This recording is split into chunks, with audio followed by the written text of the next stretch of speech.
Hi, you're watching Floyd Steinberg's YouTube channel. What if you took the ZOOM R24 and removed 1/3 of its tracks and features? Well, then you'd end up with the ZOOM R20, which has been available for some days here, and I've got one here. I bought this with my own money, and today I'm going to compare these two devices. So, looking at the specifications, a lot of features were removed, and I'm going to list them in this video. But which one is better for hobby musicians like me? Well, that's not so easy to answer. If you want to know more, please follow me along in this video. The R24 was released in 2011. It's a 24-track recorder targeted at the semi-professional market.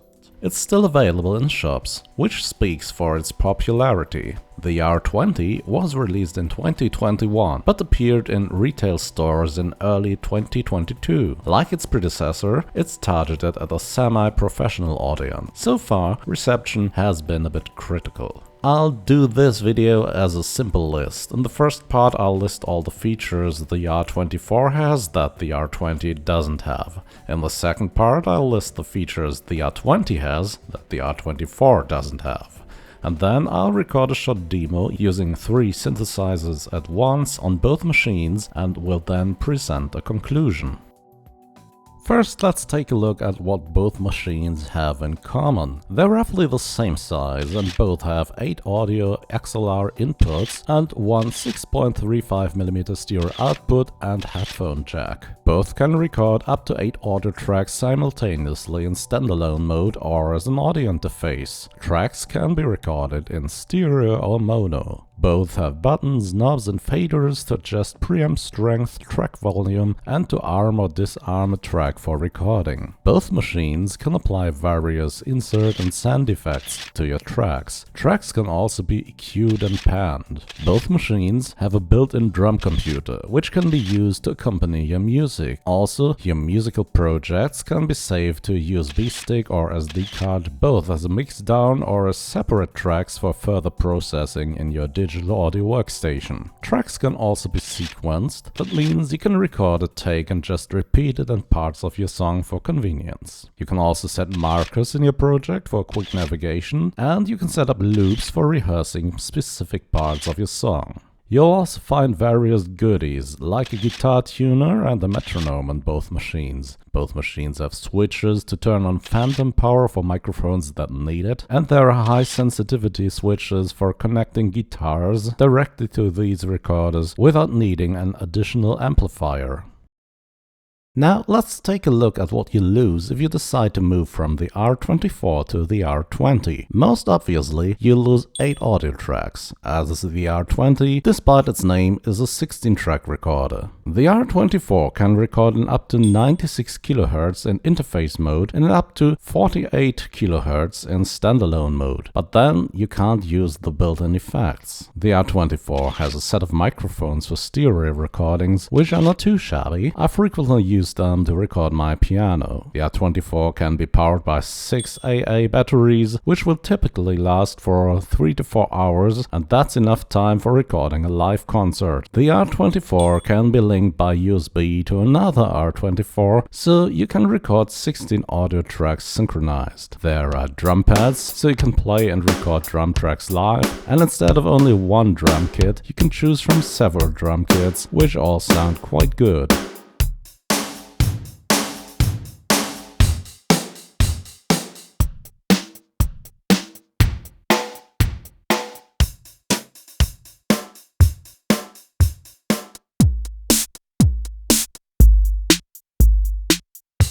The R24 gives you several mastering insert effects you can apply to your master track while rendering a project. There are EQs, multi-band compressors, stereo enhancers, and more things at your disposal here. Here's a before-after example.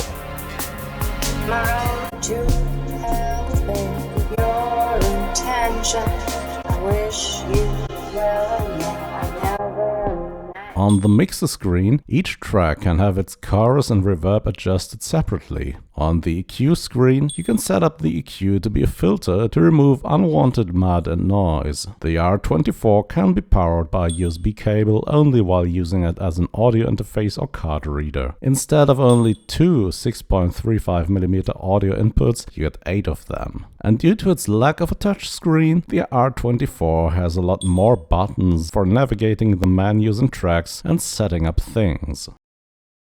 And here's the features that the R20 gives you that the R24 does not have. The build quality of the R20 is better. Faders and knobs are tighter and buttons are more clicky. Overall design is better too, with this nice color-coded user interface elements. Tracks can be recorded in 44.1 kHz, 16-bit or 24-bit. Instead of 2 phantom-powered audio in plugs, you now get 4. Instead of USB Type 2, you now get a USB 3 socket. There's also an extension slot for a Bluetooth connector that's only supported by iOS devices at the moment. Then there's the touch screen, obviously. It's sufficiently big and bright, and it's responsive enough. Tracks are now organized in a timeline, like in the DAW.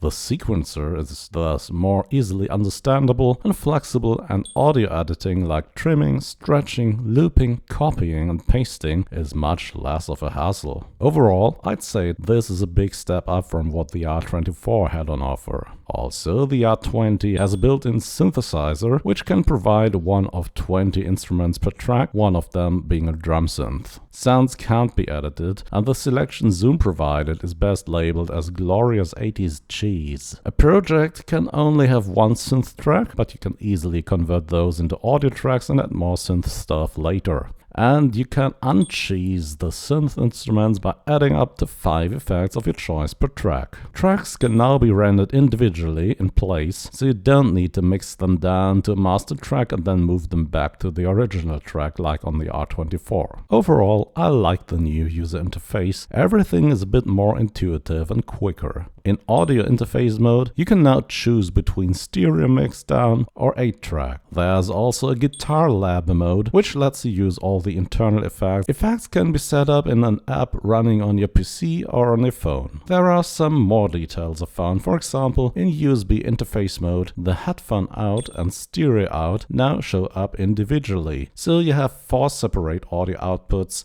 at your disposal.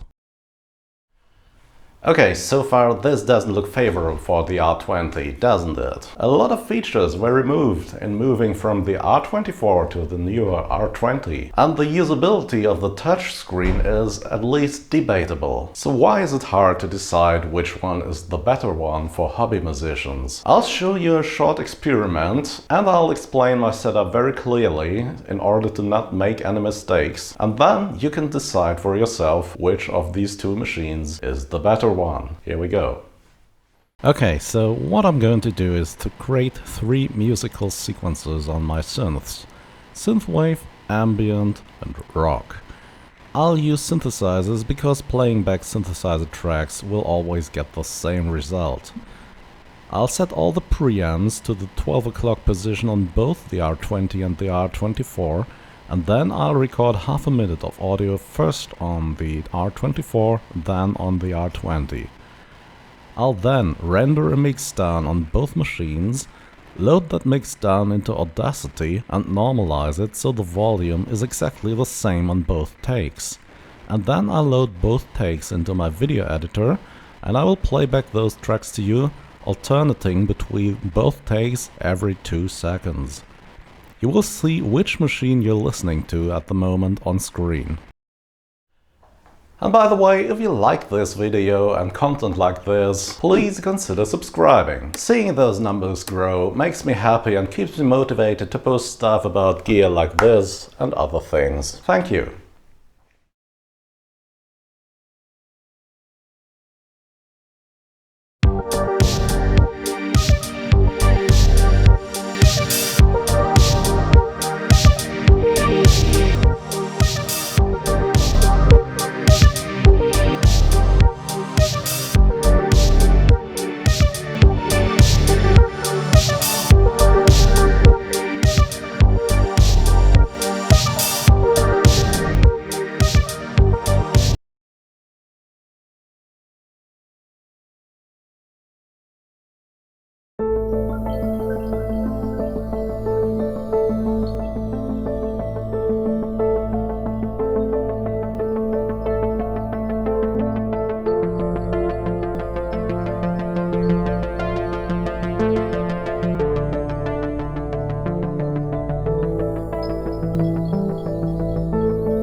As you can hear, listening to recordings of the R20 compared to the R24 is quite like having earwax removed.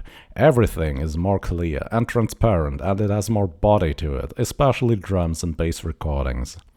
And this makes saying which device is the one you should get really hard. Obviously, feature-wise, the older machine wipes the floor with the newer one, and that's a thing that shouldn't be.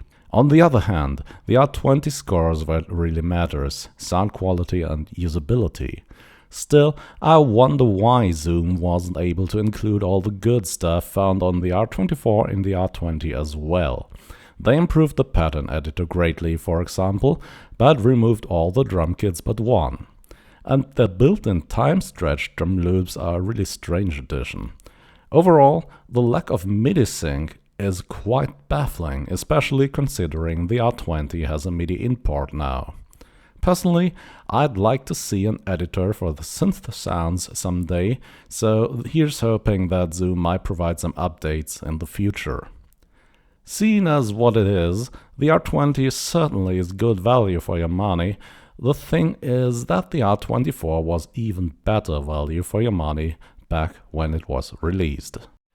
Yeah, and that's it for today. I hope you found this interesting and useful, and if you did, please consider subscribing to this channel. And as always, thanks for watching, and see you again very, very soon. Bye bye!